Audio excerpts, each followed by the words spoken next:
So, how are you doing? Going live. I want to talk today about motivation. Motivation. So much nonsense is talked about motivation, so much misunderstanding, so much guilt, actually. Guilt about motivation, which is a bit weird. So, motivation. Why is motivation important? On the surface, motivation is just a word. Well, you've got to be motivated to do something. But actually, motivation is everything. Motivation is everything. Well, it's the first half. And then you've got to do some processes and turn it into the real world. But motivation starts everything. So this is your thinking, this is your desires, this is your fears, this is how you think about everything. So motivation is one of those words that is thrown out there, but actually it's one of the most important things, because without motivation to think about something or do something or not do something or to procrastinate, then if you don't understand your motivation, you're in trouble. So I read a lot of posts and listen to questions, and I was watching a live conference last week, and people want to know how to do something. But the first thing is, will you let yourself? Is it important to you? Do you want it? And if you don't get this bit sorted out, then how much you know, all your skills and all your knowledge may not get used. May not be appropriate, but you might just not use them. And this is the real pain people have, is they're fully capable of doing something and fully capable of sorting things out, but they don't let themselves start. So we're going to talk about motivation just for a short while. I'm just going to keep it under 15 minutes, because someone said to me once, how do you manage to talk for so long? Because there's so much stuff in my head. I'd love to give it to you, but we're going to give it in about 15 minutes, so that's okay. Hang in there, it's worth it.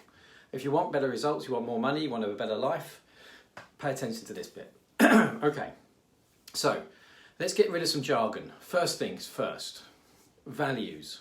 Yeah, what are your values? So when we've got the motivation coaching jargon book, we talk about values. Well, what's a value? Something that's important to you, okay? Something that is important to you. So with you knowing that something is important to you, you tend to have an emotion, okay?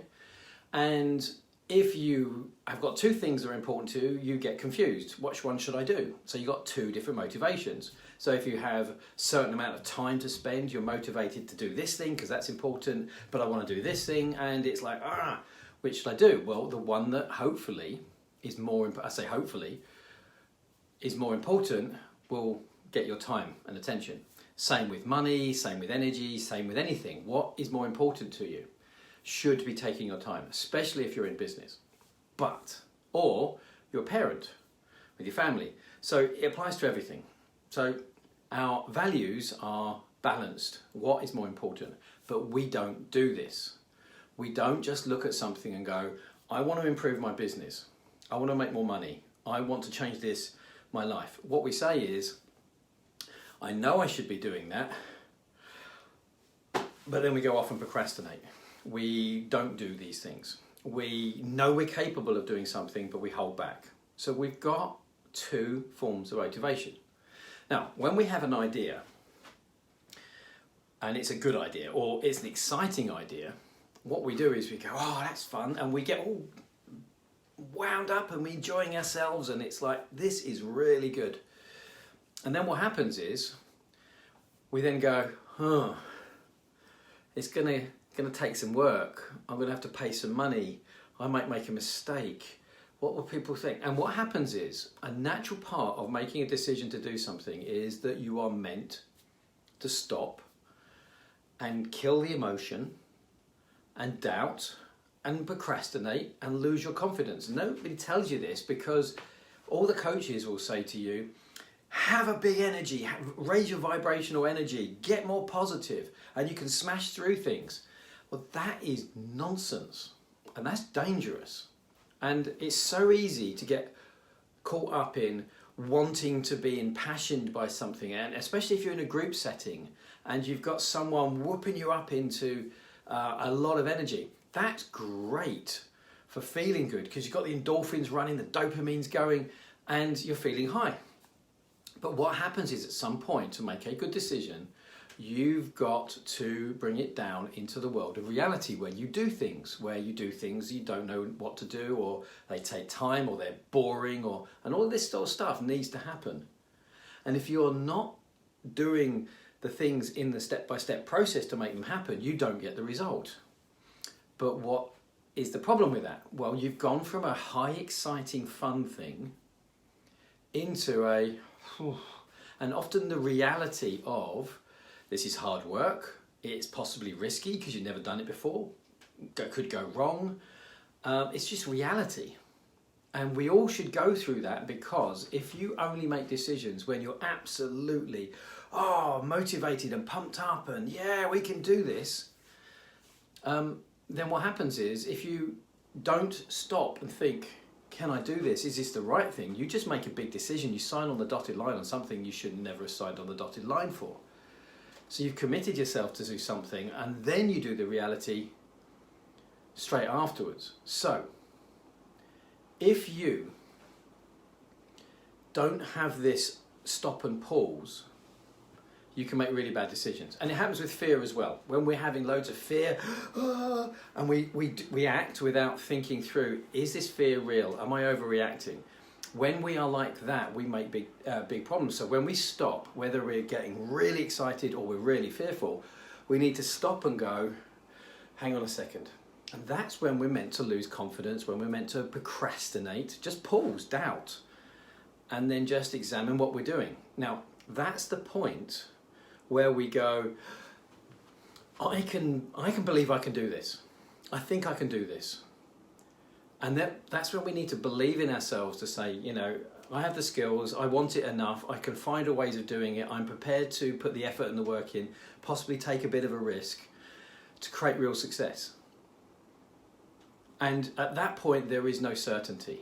And when we don't have certainty, we have some fear. Now, this is also where we get to punch the air and go, we've done it, because when we've done all the things we need to do, and we create a new motivation, which is, I can do this, I want to do this, I can make this happen. But it's not, it's I'm going to do this, I'm going to make it happen, give it my best shot, and we commit. That's when we create success. So what we've done is we've got 3 different forms of motivation going on, just to get you to the point of success.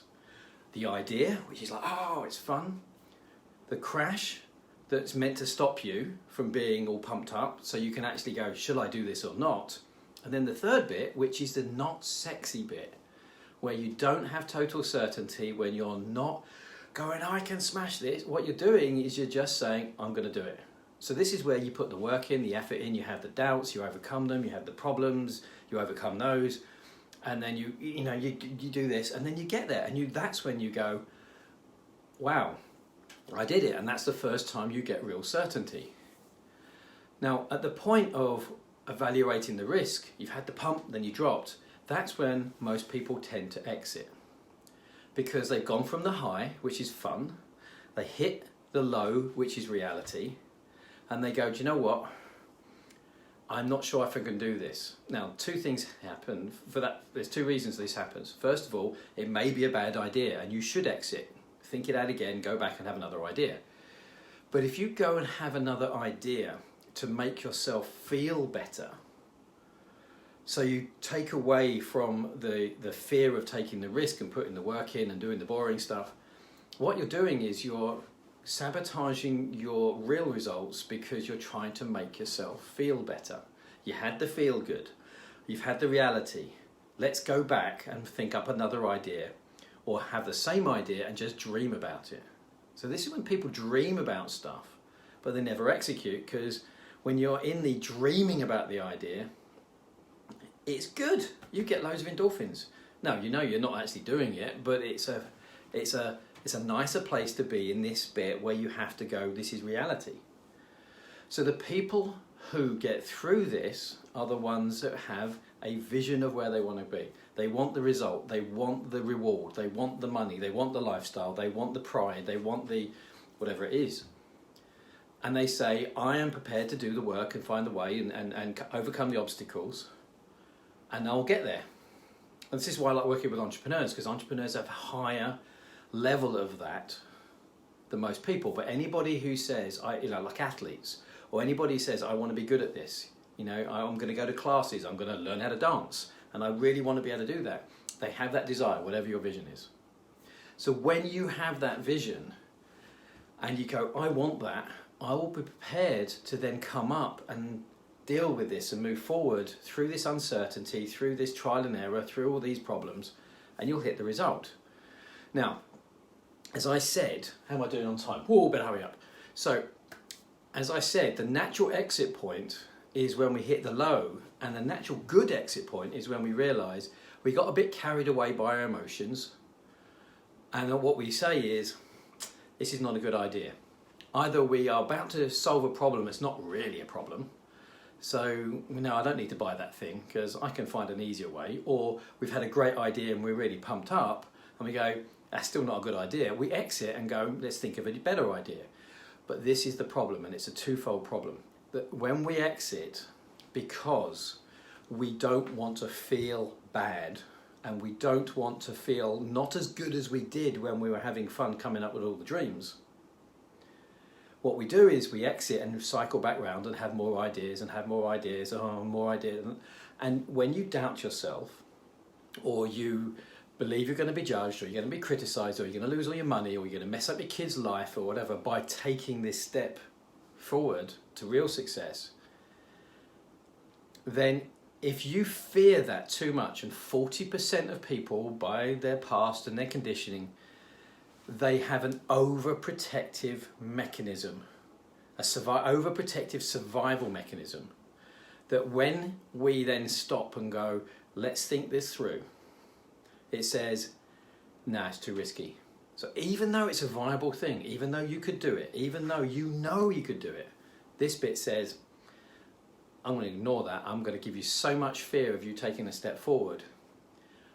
We're not going to work on your idea. We're not going to let you do this.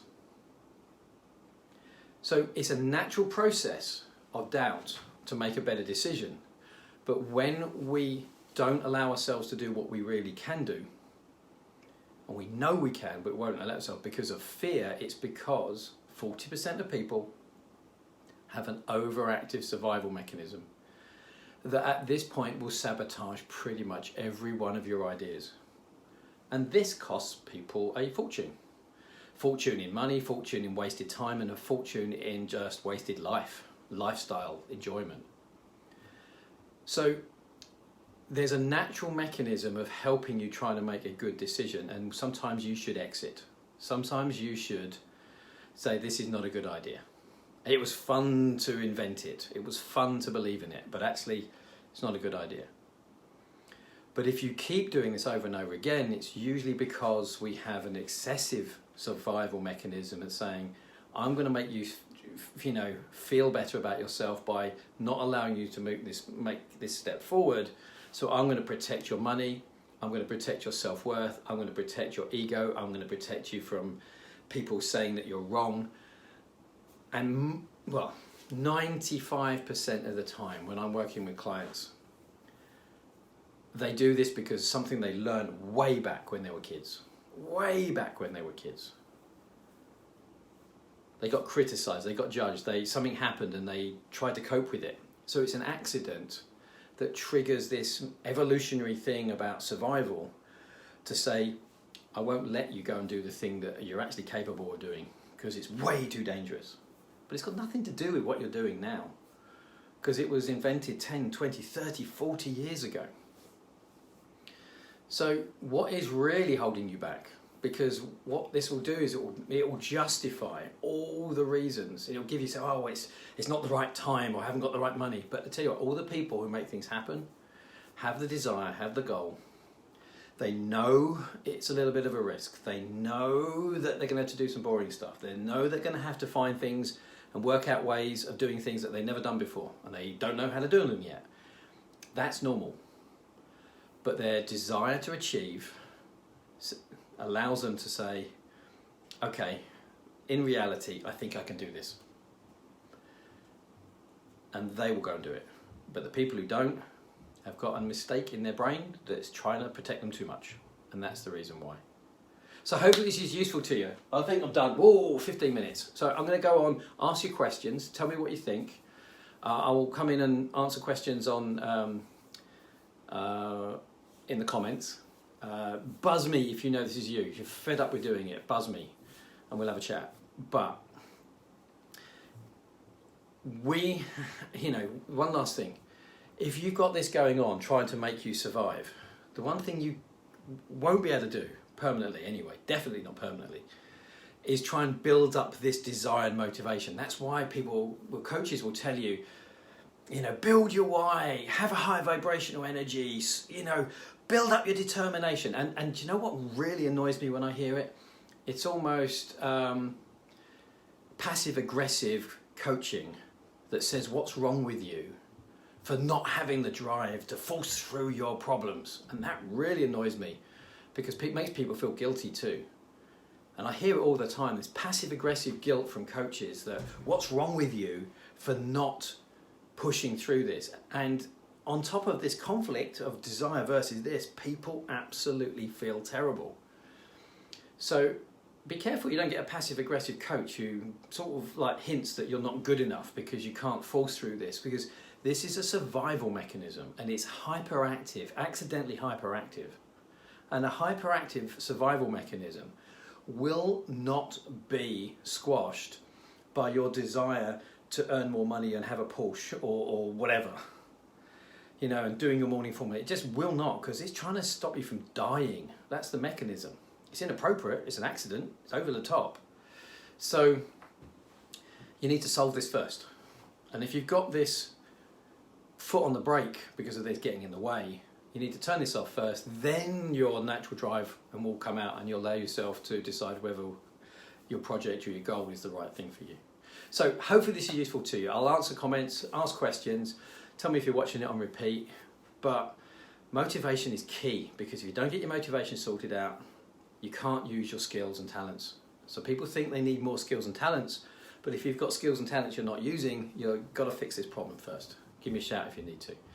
Thanks for your time. Oh, I've gone 2 minutes over because I just had to finish that last bit. I'll talk to you soon. Let me know. Is there anything you want me to talk about? Any sort of stuff around why people block themselves? Just let me know. Stick it in the comments and I'll do another video. Hope it's useful. I'll talk to you soon.